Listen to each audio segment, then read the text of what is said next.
официално дойде компанията, която ще ни мести от Бангкок към остров Пукет от нашото апартаментче в новата ни любима къща, която сте видяли в последните 2 епизода от Мисия Нов дом.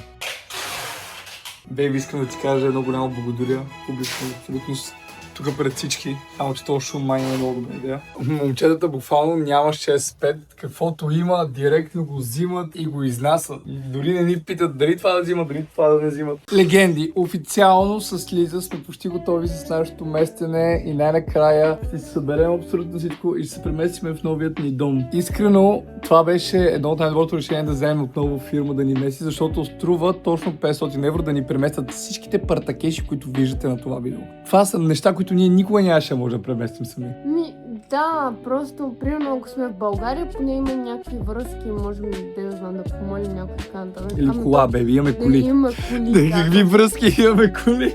Да, не знам, защо в моята глава беше баща ти да дойде. Бати връзката. Всичко това струва 500 евро, те разглавят и после сглавят абсолютно всичко обратно в Пукет. Ние имаме толкова много неща, защото ние 3 години живяхме на остров Пукет, после 1 година в Бангкок, сега се връщаме в Пукет и през всички тези години, които аз съм живял и после Лиза е живяла при мен, сме насъбирали неща, което е много тегаво. Вие да не събирал много неща. Аз да.